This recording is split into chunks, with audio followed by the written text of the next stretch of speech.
The question for you today, it's been about 2 years. Are you feeling like there's just nothing left to give? That you're just so overwhelmed, you don't even know what to do anymore. And you're just, it's not even a question of if you're burnt out anymore, you kind of know you are. Well, if that resonates with you or anyone on your team that you lead, or anyone in the family that you, anyone in your family that you love, I've got the right person with us today on Ctrl Alt Delete with Lisa Duerre. Colleen, Hauk, thank you for being here. Thank you, Lisa. I'm so excited to be here. I can't wait. I'm looking forward to our conversation. That's for sure. I have to tell everybody, this genuine thing you're experiencing when we talk, Colleen and I bonded over burnout. We both have our own burnout stories. We both are on a mission to eradicate burnout. Like there's a lot in common here. And what I know is when you join forces, when you have conversation, when you dig into it, there are nuggets that even though you've lived it yourself, you learn from other people. So Colleen, I'm just going to give a quick little snippet. Listen, Colleen's appeared in Forbes Best Self, and she delivered keynotes and trainings to Fortune 500 companies such as Dell, Pfizer, Panasonic, Merck, and New York Life. There's more to this, but I just want to pause on that for a second and ask you, what's the common theme you're seeing as you're speaking to those types of organizations with the work that you do? Yeah, so it's industry agnostic. It is burnout, but I would say the common thread that I've seen even before the pandemic, but more so in the last 2 years, is that burnout among kind of the middle management, those leaders. So even though just Gallup recently reported within the last, couple of months, that even though we're starting to see burnout subside or reduce among frontline employees or the C-suite, we are not seeing that same hold true for the middle managers, those frontline leaders who are so, important to the organization. And what I like to say is they're just sandwiched in between everything that's coming from the top and all of the questions and uncertainty that's coming from their employees. So that has been kind of the through line, and what has stayed consistent over time is that the middle managers are the ones suffering the most from burnout. Oh my gosh. For all you middle managers out there, I know you're all shaking your head like, yep, I've been doing everything I can on those recharge days not to send emails to my employees. And I've been doing everything I can when the upper level is asking me for things to just like hold it together. And I'm doing the stay interviews and I'm having the conversations and I'm bringing my heart to work. And it's exhausting. Right? I think you just shared with me, let me say it differently. I believe in the next coming months, there's actually a new LinkedIn training you're doing on this topic. Yes, specifically. Shed some light on that for us. Yeah. Yes. So I was asked to put together a training specifically on how leaders can help reduce burnout for themselves and their team. And exactly like you said, Lisa, there are so many different strategies and tactics that I know most, phenomenal leaders are implementing to try to reduce the burnout for their team and themselves. But it's potentially only changing things slightly. And, as we're getting closer and closer to coming out of, states of emergency and uncertainty, and we start to get more settled in, we hope to see that burnout will be mitigated. But it is definitely still an issue that too many leaders are continuing to face. The fact that you have a LinkedIn class on this tells me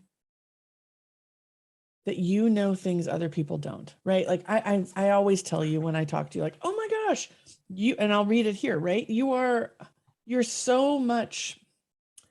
have so much skill in the different areas and how people are picking up on your message. If Forbes comes to you and you're contributing, that's a big deal, right? When you have 2 books, you co-authoring 2 books, the thing that I know about what you're packaging for people, and I'm going to call it packaging because I think it's useful, are, the bite-sized mindset and actions you can take to actually not flame out, right? Because I know like the cynicism kicks in, and I'm sure a lot of your keynotes are inspirational, like, okay, if you're feeling this way, you might be burnt out. But if we could give them something right now to ponder, reflect on, a question to ask themselves, or something for them to just see where they are in the process of navigating burnout. What are some tangible, practical things that you share with people when they just show up like, yep, you got me, I'm there? Like, how can we help them right now? Yeah, absolutely. So, I'm really about how you can assess your own stress signals. I think that's one of the big challenges. So, most people who are middle managers, they're in leadership. They're obviously high performing individuals. And the challenge with high performers is that they tend to have this common belief that I'm supposed to push hard. I'm supposed to drive. I'm supposed to feel like things are hard and I work extra hours and I don't sleep. Like that's almost embedded into the philosophy of what a high performer should be doing. But the challenge is that we can only sustain that for so long, and there's breaking points or there's exponential levels of that, right? So yes, I'm all about working hard and pushing beyond my comfort, but what are the exponential layers of that, and where does it become this breaking point? So too many high performers just kind of get in this set it and move mode, and they don't stop to realize that they have hit beyond capacity. So it's really important for people to have this awareness of what their own stress signals are.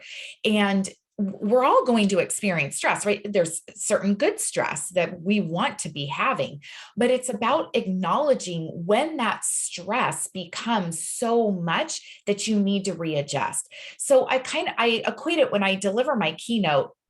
I actually have a balance board, Lisa, that I bring out on stage.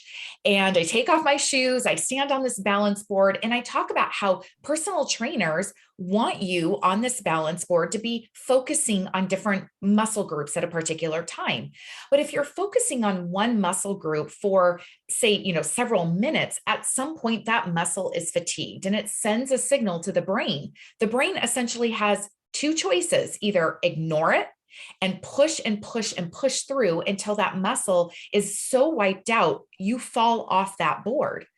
Or the brain can choose to listen to those initial signs of fatigue and shift their focus on the board and allow that muscle to recover and rejuvenate before going back.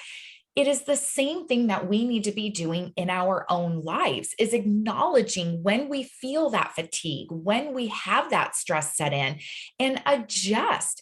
We're not looking for perfect balance all of the time, but it's about acknowledging the stress signals and starting early on to do things to help to mitigate before we reach beyond where we're literally crashing and burning, where we feel we have no choices.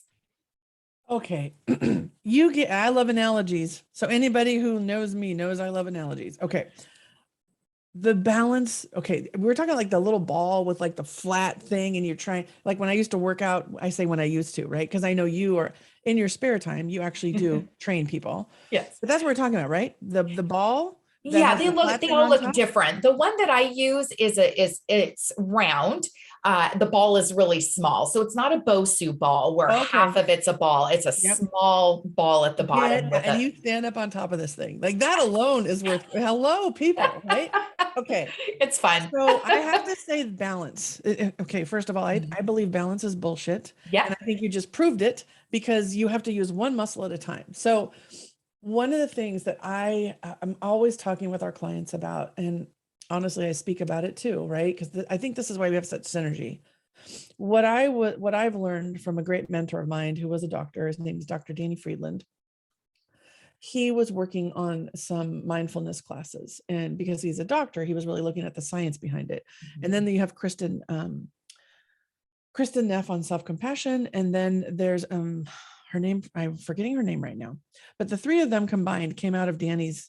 Sometimes all the ideas come out. He said something to me, and he said, it's not that you can't cope, it's that something really matters to you. Kelly McGonigal, something really matters to you from a stress standpoint. So it's not a coping thing. You're not, you know how to cope, but it really matters to you. And that the demands are exceeding your internal resources to manage what you would call fatigue, I think. Yeah. Right. And so what's landing for me so clearly is that inviting anybody who's listening to us and anyone that you love or lead, sharing this top concept, whether it's the ball balancing on the ball and the fatigue muscle, or the fact that you're judging yourself that you can't cope when you used to, that's actually just a sign that something needs to be shifted, whether it's your mindset, your nutrition, your sleep, asking for help. There's so many different ways, but I love what you're saying so much about being aware of the signals. You called them stress signals. Did I get that right? Yes. Yeah. Yes. And I'll tell you, Lisa, I suffered my own burnout, which is how I ever really got into this work 9 years ago. I didn't acknowledge, again, I was that high performer. I was focused on success. I just thought that the knots between my shoulders, the lack of sleep, the literally feeling intoxicated every single day because I was only sleeping 4 or 5 hours a night.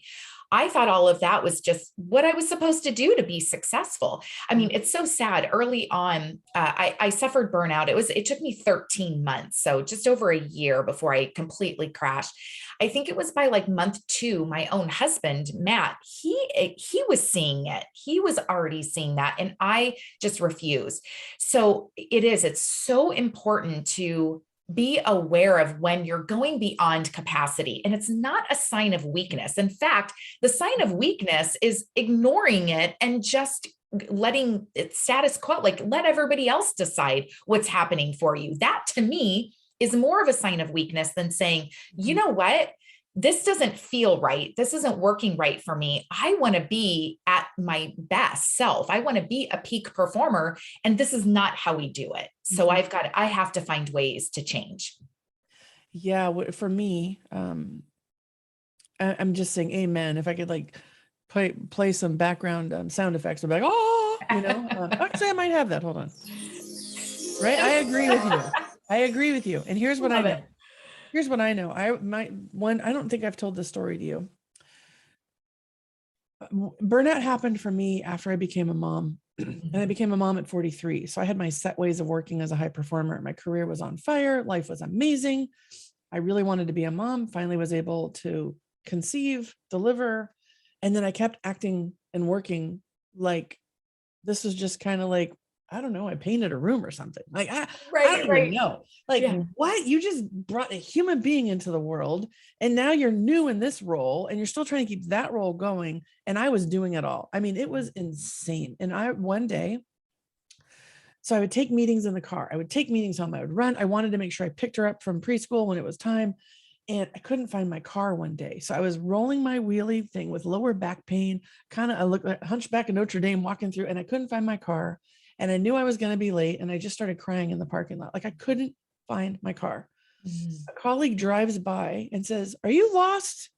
And I mean, thank goodness I had sunglasses on. I was so mortified because she had seen me circling. I was like, oh, no, just get my steps in before I pick up my daughter. Like, what a bunch of crap, right? It was like this instinctual protection mode. And I'm on the phone going, I think we might have to pay because I'm going to be late, honey. I can't find the car.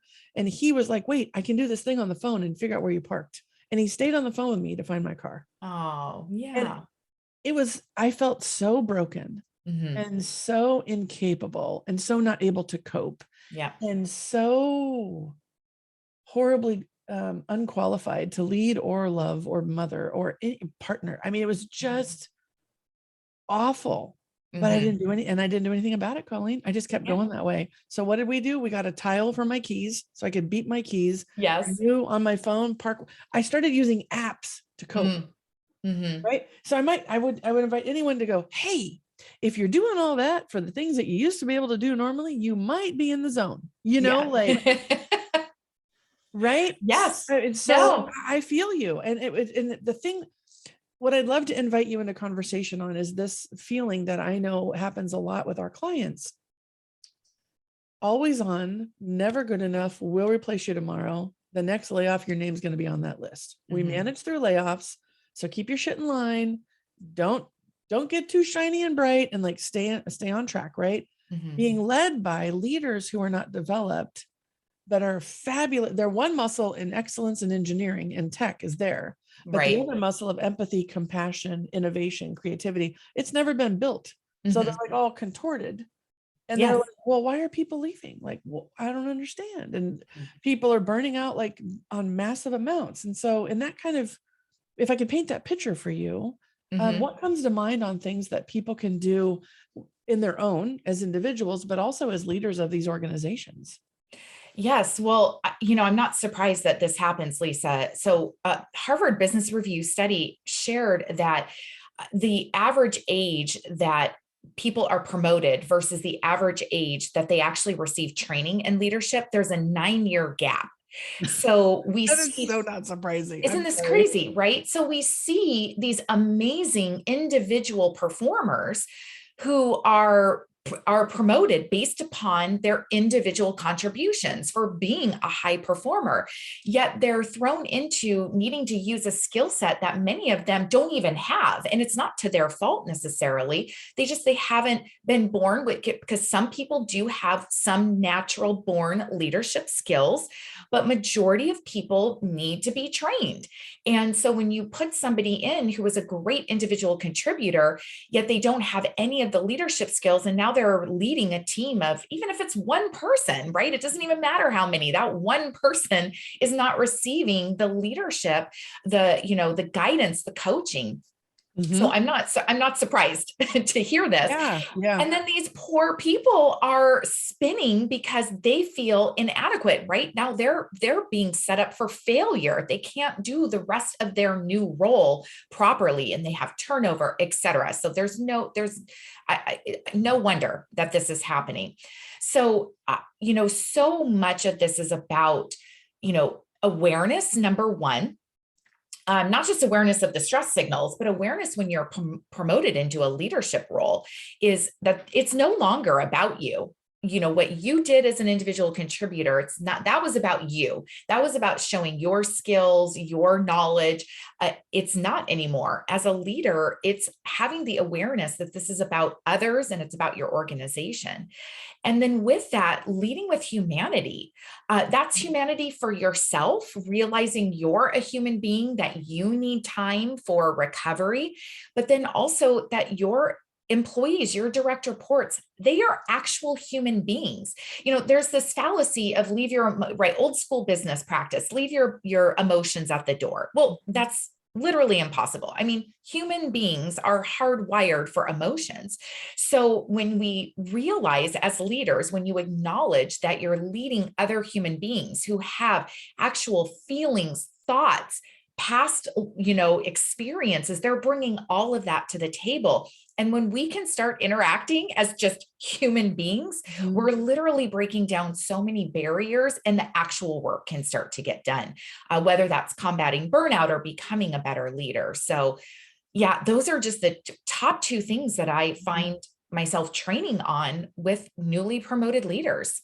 Yeah, yeah, I really appreciate it. So I heard you say two things that I want to just double click on: awareness.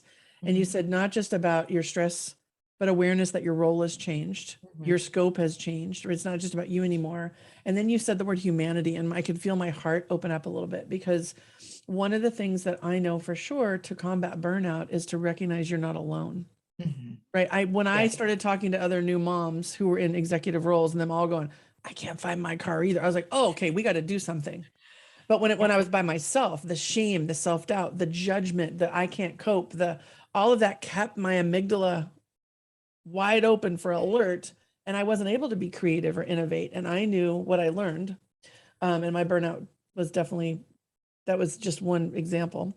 Mhm, This concept of tend and befriend, that when you mhm. share and you find commonalities, which is why I think employee resource groups are awesome, because you actually share stories and you talk about things. And you and I shared our burnout stories together. I was like, okay, not alone, right? Yes. And then there's that rise to the challenge, which is the other way to when you can get to your prefrontal cortex and your executive functioning, it's like, okay, game on. Now we got this, right? But you can't game on. Now we got this every day. The Yeah. Olympics don't happen every day. The Olympics are every 4 years. Right. Right. But like, I feel like sometimes the leaders are just like, every day is the gold medal day. And I'm like, Mhm. no, some days Yeah. are not gold medal days. Yeah, Lisa, you bring up a couple of really good points. And I want to really emphasize the first thing that you brought up, which is about the sharing of story and connecting with other people. very similar to you. I literally wore my stress, or my busyness is what I'll say. I wore my busyness like a cape. I mean, I was trying to outdo every other person. Oh, you had to run these errands. Well, let me tell you about the 10x errands I had to do. Or, oh, you had to get this prepared. Well, I did that while I was traveling back from Colorado to Southern California, right? Yep. It was ridiculous.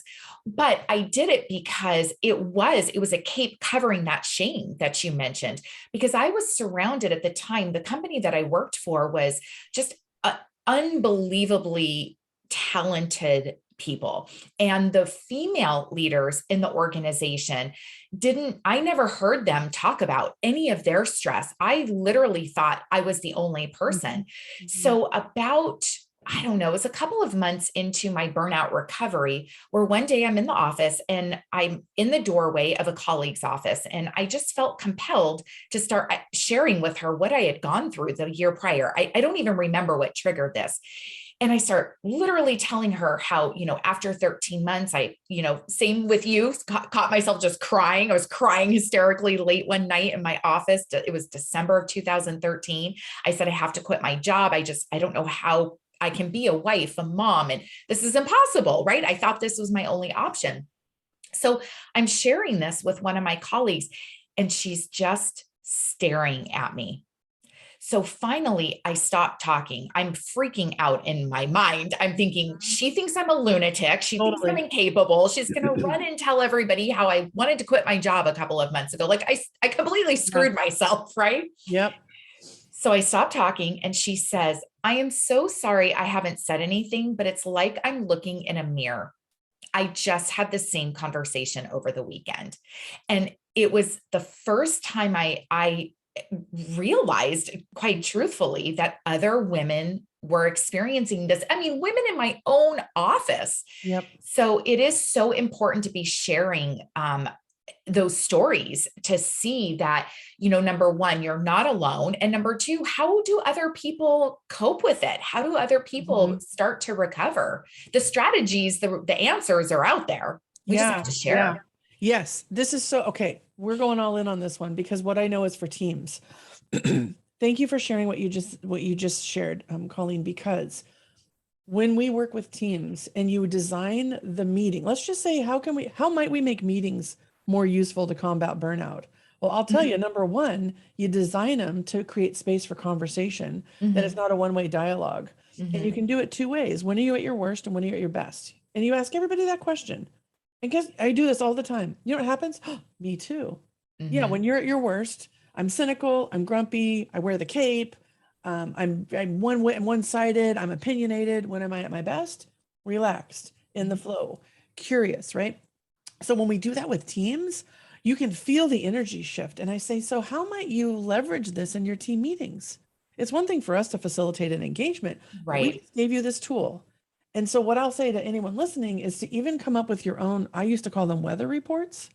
What's the weather like? What's weighing on you? What's keeping you up at night? What are you proud of? Like, you have to balance it so people feel like, okay, this isn't just like, you're going to set me up to be like, who should I lay off if I tell you I'm crying in the bathroom? But to really say, I'm super proud we did this and I'm still worried about this. That alone can start to presence. Right. Yes. And then another thing we do too, is we do this give ask experiment with people. What are you really good at? And what do you naturally like to give? Right. And then what do you need? Yeah. So if the energy exchange is even and it's created in a way, I think it's a very tangible thing anybody can do right now with their family, with their team, because your colleague looking at you and saying, I feel like I'm looking in a mirror. Don't tell me there's not someone else on your team right now feeling the way you feel. You just have to figure out how to get to that, because that's back to humanity. Yes, absolutely. And I'll even share, I was a leader when I was going through that burnout. So I masked and hid it from everyone other than, my family, who was surrounded by an insane lunatic coming home every night, just screaming. I mean, screaming because there were socks in the middle of the floor. I mean, it was ridiculous. I still tell my husband, Matt, to this day, I do not understand how you did not pack up and the kids and leave me. I don't get it. That's how bad it was. Yeah.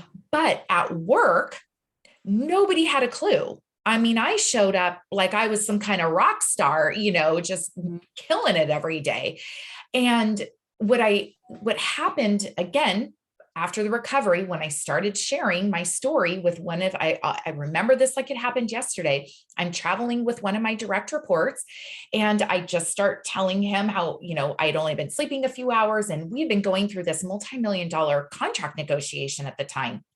And I'm telling him about all of these things that I was juggling and stressed about and what was happening and how, it all was taking me to the edge. And he says, "Oh my gosh, I had no idea you were going through that." He says, I would have jumped in and done more, right? Like my own direct report would have stepped up. The other thing that I saw in that moment is that by not sharing, right, by making it seem like everything was perfect, I was doing a disservice to this direct report of mine, because in fact, he wanted my job, right? The goal is that I'm filling the leadership pipeline. I'm finding my replacement. And he's somebody who was really interested, but I wasn't painting an accurate picture of potentially what could be the challenges or what the stress level looked like in my role and how to prepare and coach him for that. So I wasn't even doing a great job as a leader by hiding, here I thought I was, right? I'm sheltering my team from all of this stress. And it's like, no, we've got to share some level of vulnerability, some level. I'm not saying that I need to just, sit and cry with my direct reports, right? That's not appropriate and professional. But yeah, that's the other piece for me that I acknowledged as a leader, how important it is to share some of what the reality looks like. I want to scream so loud. You just gave me something. I've had this conversation with so many people, and I just want to land this. You are doing a disservice to your team by not giving them the realistic preview of the job they want. Yes. You are doing a disservice to your team by not giving them the realistic job preview of the job they want. Okay. Yes. Frick. I need to go make some fun. I want to hang up and call somebody right now. Like, I owe someone an apology. I want to say this. Throughout my career, I did that too. And I would say things like, I shield you from a bunch of this stuff. Like, my job is to open doors, remove obstacles, and let you keep going. Right. I never looked at my job through the lens you just shared, which is my job is to give you the realistic preview. Now, if you want the job, I'm going to sit you down and say, here's some things you got to look at. Right. I was never threatened like they're going to get my job. I always wanted to promote, and I always this is why we do what we do. Yes.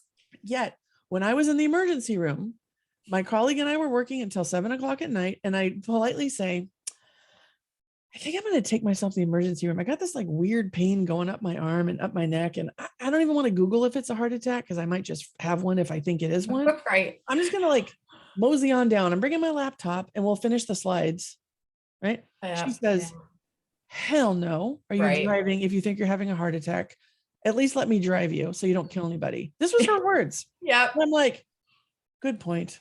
Yeah. All right. Hey, we can talk about it on the way. Let's get these slides done. We get to and I don't call my husband or my daughter because I don't want them to worry. And she's like, let's call him. No. Like, what kind of realistic preview was that for her? Like, you don't lean into your family if you're scared. You don't take care of your health. You bring your laptop and you keep working, right? Yes. We literally have a picture of us in the emergency room working on the deck. I sent it to my VP that night. And I said, hey, a little bit of a hiccup, but we'll be there tomorrow. And look, slides are done.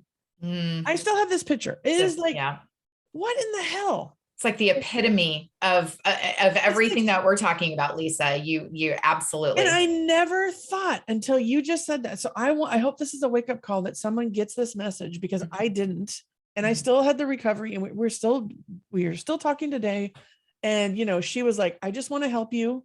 Right. I actually had an allergic reaction to antibiotics. Oh. I had been forcing down my gullet because I kept having bronchitis, and I knew I had to present.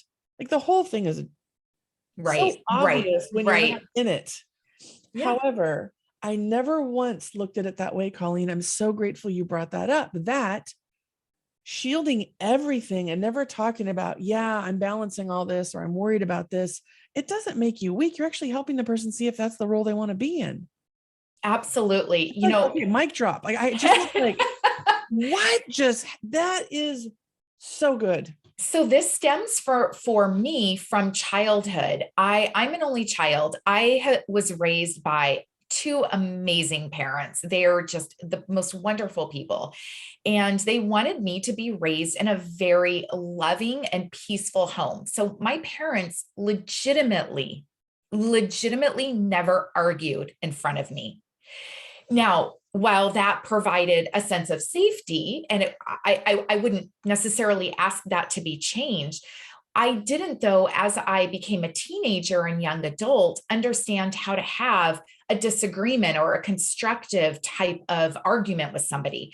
So, unfortunately, when I'm in high school and having my first, boyfriends and relationships, I unfortunately adopted a very dysfunctional way of dealing with it. I took on my boyfriend at the time, what was the dysfunction that was happening in his family. And I later shared as I became an adult, like, oh, I kind of wish that my parents had some disagreements in front of me. So the modeled behavior, I could know how to do that. And then that's exactly that moment when I'm in the car with my colleague or my teammate, and he's telling me all this. I'm like, I just did to my direct report what I wished my parents hadn't done. Right. Mm-hmm. And it's not going, letting the pendulum swing the complete opposite way and just sharing everything, but having those moments where, one, it's showing them what potentially the real world looks like in that position, but it's also showcasing that you're not perfect, that you're a human being, and that it allows more connection between you and your direct reports. It builds a place for them to feel comfortable sharing. Like Lisa, you were sharing that wonderful exercise that you do when you're working and facilitating with teams about getting people to share what works and what doesn't. Well, if the leader never shares any of their weaknesses or what's not working, how is anybody else going to feel safe to share? So it's another way to be able to, build that psychological safety for individuals and teams. Yeah. There's a thought that just keeps running through my head right now that this is like a pop quiz for you. Uh-oh. Someone did back in those days, if someone had asked for an informational interview, so they want to know like a day in the life of Colleen in this role. Would you have been more transparent in an informational interview than you would have been with your direct report? Yes, I would have been if it was a neutral party, like an informational. Exactly. Yes. Yes, with So a it's neutral just party. someone has a friend and they want to get into that type of job, and they're like, hey, can I have 15 minutes to get a realistic insight? I bet, Absolutely. right? So Yes. here's, I think, something we can help people with is think about what you would say in an informational interview and what then might be useful to your directs. Yeah, I love that question. It's a great exercise to go through. It just popped Absolutely. into my head listening to you talk, because I thought, I know I would have. If Mhm. I was in an informational interview, I would have been like, yeah, there's not a lot of sleep, and there's a lot of like self-doubt and judgment. Yeah. So check Yeah. yourself, like Yeah. what? Yeah.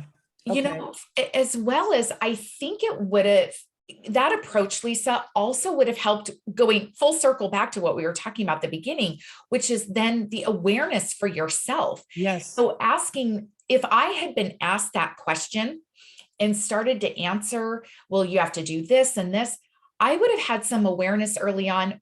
Well, wait a minute. Who's telling me I can only sleep 4 or 5 hours a night? Who's telling me that my job has to look this way? Who told me I have to take on this whole other book of business? I mean, did I ask? So I think it would have even helped me be aware, whoa, hold on, which is how I started to recover of I was making those decisions. It was me. I wasn't challenging. I wasn't asking for change. It was 100% on me.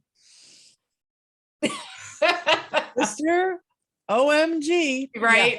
One of the things that we actually offer in our business is a power assessment, and we look at your 6 sources of power. And then we also have any client, and then we also have them look at their influence capacity. We look at like three things.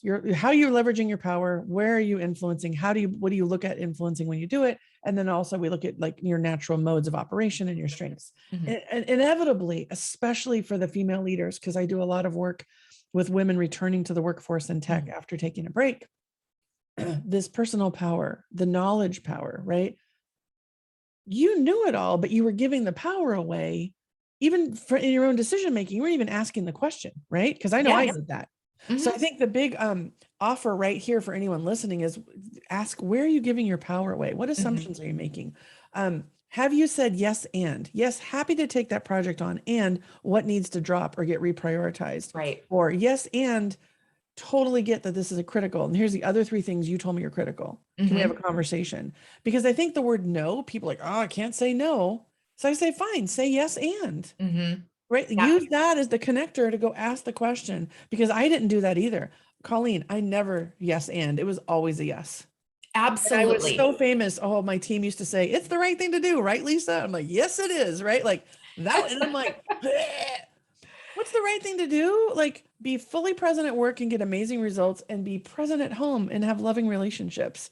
It's Yeah. not on that balance ball back to like everything work and nothing home, Mhm. or everything home, nothing work. At least for me, it was like, how do I like right side the ship? So I love that you're talking about power and Yeah. choices.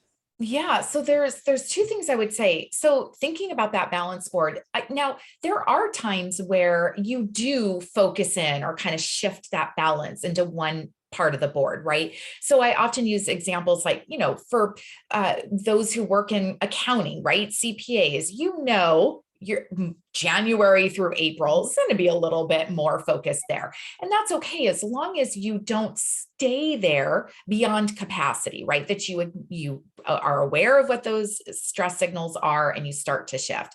My mom was in the hospital for 5 months. So there was a period of time where I shifted my focus into my relationships, being my mom. But when I started to be aware of those stress signals and where I was being depleted in other areas, I had to reshift. So I agree with you earlier, as you said, Lisa. I don't use the word balance. I mean, even if you see me standing on that balance board, I'm never 100% balanced. It's always shifting. Yep.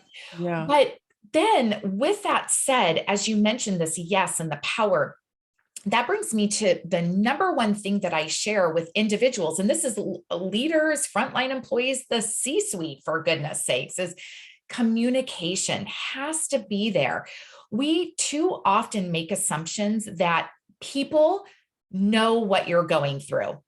So just because you have a manager, you have, somebody that you report into, do not ever assume they have an inkling of a clue of what your workload is, how much time you're spending, your stress level, even if they are also a parent or taking care of aging parents, right? Whatever the outside of professional scope responsibilities are for them, do not assume they have any idea. So I'm 100% aligned with you. Every time we say yes on its own, we get rid of our power. So make sure that you're communicating that when you are asked to do something, it's okay. Thank you. I often say, thank you. I'm interested in that, but I have these 3 priorities. Let's talk about how we can do that. Or if you're sitting here, as you mentioned early on, we're 2 years in, and if you're just like, oh my gosh, when is this going to end?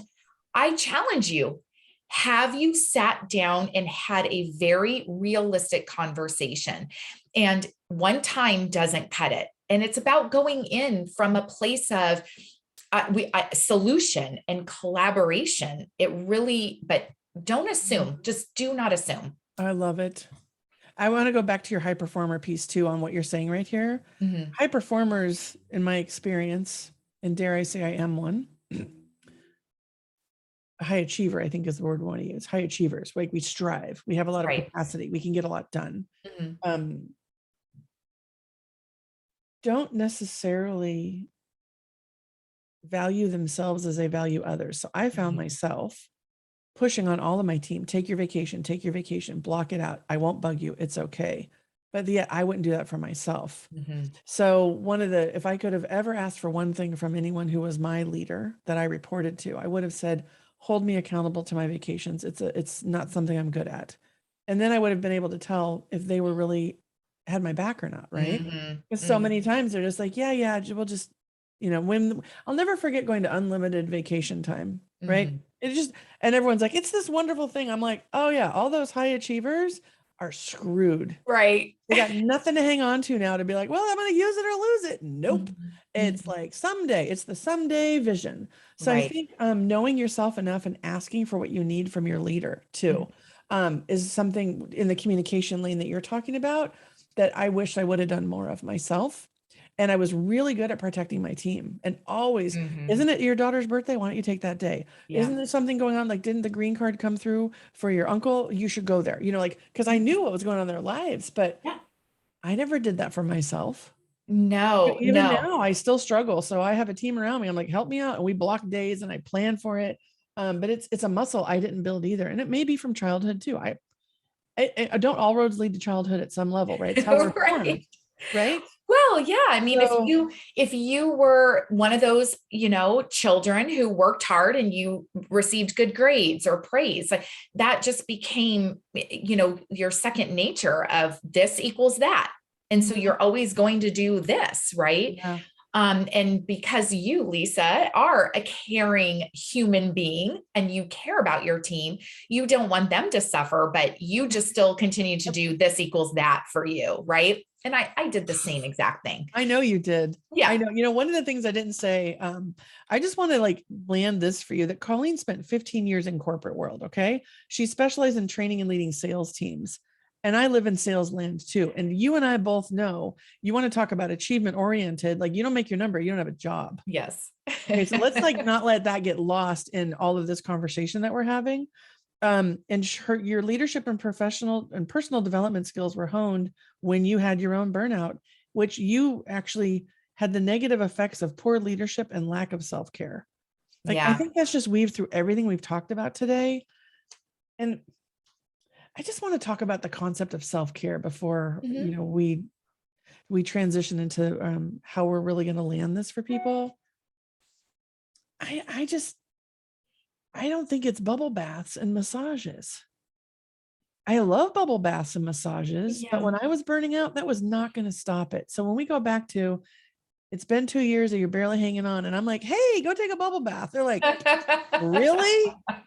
Right. So can we just really have a conversation about self-care for a minute, Colleen? I think it would really support anybody right now who's at that 2 year of don't even talk to me about getting a massage. Yeah. Yeah. And I mean, I love those things. And in a holistic view, a portfolio view of all the things that we can do, those are things that do work, right? But when we're getting to this really on the verge piece, the sad thing is, Lisa, is that it's things we all know. We're just not choosing to say, it is a non-negotiable. Number one is sleep. I mean, who on this planet doesn't know that you need to have a minimum of 7 hours of sleep? Granted, there's a small percentage of people who can function at full capacity on the 4 or 5 hours, right? I highly doubt there are more than a couple of your listeners who fit into that small percentage. So we know that, yet we're so quick to sacrifice sleep in order to get our job done or take care of the family or do all of these other things. So look, a massage is not going to replace an hour of sleep. I'm sorry, an hour of sleep extra is what you need. So then it becomes design your non-negotiables in your life, design and put those into place first, and then you put your work around that. It has to be your things in life that are going to keep you functioning at optimal levels. Sleep, the right nutrition, exercise. And I'm not talking about you need to go, here's my other thing. Not talking about you need to go to the gym 5 days, 6 days, 7 days a week for an hour or two. I am not let's completely up level and throw out our whole schedule. I'm even saying if you only get 5 hours of sleep, I'm not telling you to go get 9, I'm telling you to add 30 minutes in. Exercise. in between meetings or Zoom calls, can you just go stand outside and walk in circles for 3 minutes, right? Get some sunlight, get movement. But it's got to be the fundamentals, Lisa. Again, I'm all for massages. It was one of the things I did in my burnout recovery, but it wasn't until 6 months later. My first things I did in my burnout recovery were to figure out, how do I get more time at home so I can sleep? Totally. I think I slept like, who's the Disney character that sleeps forever? I don't even know her name. I can't remember it right now. My husband was like, I had to go and check if you were breathing. You slept, because I took a medical leave. I slept nonstop, and I'd wake up and go, and right back. I was like, my body was so finally like, okay, I'm all in on sleep. I even called my therapist a couple of times. I'm like, I'm still sleeping. And I needed to move my therapy appointments because my body was just like, listening to your body. So in my mind, what I'm hearing you say, and I think is so important, is listen to your body. Self-care is like paying attention to your body. If you feel drunk and you don't have enough sleep. If your skin's all scratchy, you don't have enough water. If you're hungry all the time, your nutrition's off. Like the simplest of things. And I started with 5 minutes walking outside. I literally would just go out, put my hands up and let the sun hit me. And I was like, I feel better already. 2 minutes of quiet. It's the simplest. It's not this profound change your whole life right now. No. And that's so hard for people, especially those that are suffering from burnout. Like, you don't even feel like you have enough time. So why would you want to try to create these crazy things that take an inordinate amount of time in your schedule? And I laugh because even in personal life, I'll hear people who say, oh, I've got this really great, kind of fix it solution, right? I always think about weight loss stuff, right? Because that's like one of the number one things, at least in America, is we're always looking for weight loss. And it's like this crazy new invention, this crazy new program. And I get it. We want to believe that there is this magic thing, and it's not. It's so simple. It's sleep. Like you said, Lisa, it's sleep, drink water, eat the right foods, and that alone, just those little things. And look, I get it. I know that people feel like, I don't have enough time to do those things. So those have to be non-negotiables then. So what can you do to, obviously we can't create more time, but use your time differently. And that has to be things like asking for help, delegating, saying no to things. You just have to. I always laugh. My husband, when he recognized, that I was starting to burn out, he was starting to, I'll do the laundry with sheets and towels and all of that. And I'd come home and open my linen closet. I'm like, oh, he folded the towels wrong. Okay, first of all, there's no right or wrong way to fold towels.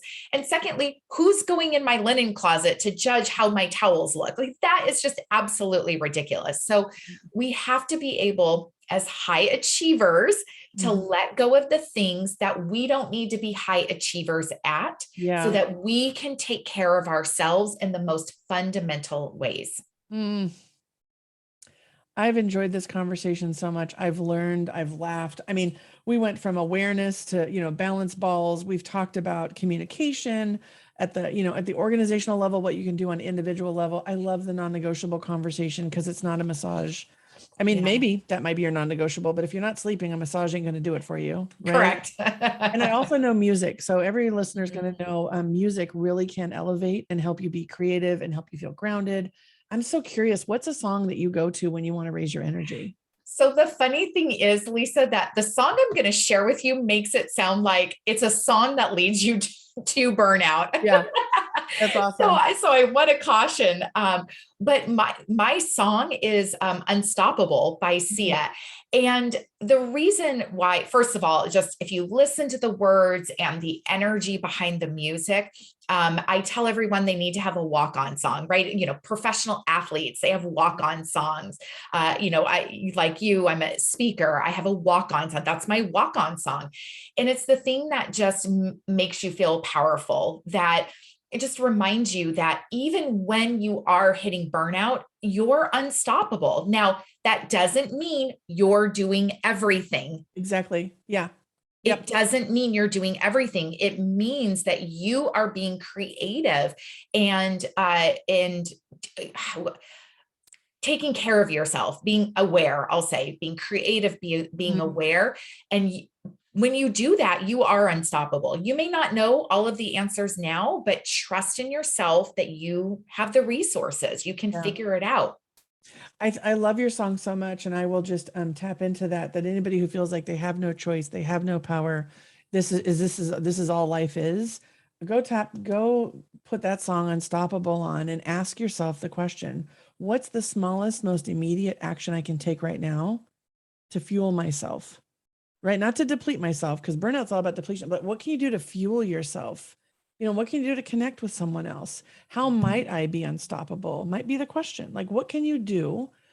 And it's not about doing more. It's just about asking yourself a creative question to unlock your soul's knowing, because your body knows. You just got to slow down enough and listen. Yeah. Oh, Colleen, thank you for your time. Thank you for your stories. Thank you for the tips, for the conversation. For anyone who wants to find you or connect with you, where's the best way for them to do that? Yeah. Just type in my name, ColleenHauk.com. That's the easiest way. Okay. Yeah, I appreciate this, Lisa. This conversation is so important. And you're right. It's not about always finding new ways or new things. It's going back to the basics and getting rid of a lot of crap. Yeah. Yeah. And you don't have to do it alone. No. Right. No. Well, Colleen, I will put everything in the show notes. I'm so excited for everyone. For those of you inspired to do more, Ctrl Alt Delete with Lisa Duerre. We have everything listed there. So check it out. We've got you covered, and go make it an unstoppable day. Thank you, Colleen. Thank you, Lisa.